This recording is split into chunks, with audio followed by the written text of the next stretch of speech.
ফুটবলের নান্দনিকতার কথা বললেই সবার আগে আসে মাঠের তারকা খেলোয়াড়দের নাম, কিন্তু মাঠের সেই গোলপোস্টের ভেতরে আছড়ে পড়া বলটির জন্ম কোথায় তা অনেকেরই অজানা। বিস্ময়কর হলেও সত্যি যে বিশ্বের ফুটবল উৎপাদনের প্রকৃত প্রাণকেন্দ্র বা ফুটবল ফ্যাক্টরি হিসেবে পরিচিত পাকিস্তানের শিয়ালকোট শহর, উত্তর পূর্ব পাকিস্তানের এই শহরটি এখন বিশ্ব ফুটবলের অবিচ্ছেদ্য অংশ হয়ে উঠেছে। পরিসংখ্যান বলছে বিশ্বের মোট ফুটবলের প্রায় 70% তৈরি হয় শিয়ালকোটের কারখানাগুলোতে। প্রতিদিন প্রায় 3 লাখের বেশি ফুটবল এখান থেকে বিশ্বের বিভিন্ন প্রান্তে পাড়ি জমায়। আর বিশ্বকাপ ফুটবল আয়োজনের বছরগুলোতে এই সংখ্যাটা রীতিমতো অবিশ্বাস্য।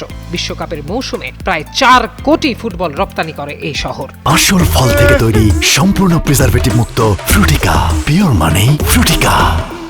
মজার বিষয় হলো ফুটবলের বড় সরবরাহ নিশ্চিত করা পাকিস্তানের ফুটবল দল এখন পর্যন্ত কখনো ফিফা বিশ্বকাপের চূড়ান্ত পর্বে খেলার যোগ্যতা অর্জন করেনি। অথচ গত 44 বছরেরও বেশি সময় ধরে প্রতিটি বিশ্বকাপ আসরের মাঠ কাঁপানো বলগুলোর জন্ম হয়েছে এই শিয়ালকোটেই। বিশেষ করে 1991 সালে প্রতিষ্ঠিত শিয়ালকোটের ফরওয়ার্ড স্পোর্টস কোম্পানিটি বিশ্ব ফুটবলে নিজেদের এক অনন্য উচ্চতায় নিয়ে যায়। 2014 সালের ব্রাজুকা, 2018 সালের টেলস্টার 18, 2022 সালের আল রিহলা এবং 2026 সালের ট্রায়ন্ডা টানা 4টি বিশ্বকাপে ব্যবহৃত অফিসিয়াল ম্যাচ বল তৈরির দায়িত্ব পালন করেছে এই শহরের কারিগররা।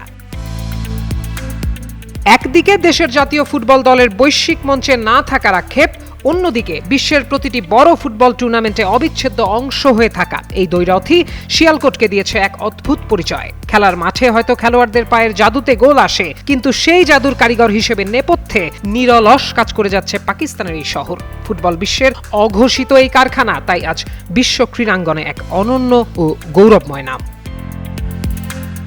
প্রত্যয় দাস, যুগান্তর স্পোর্টস।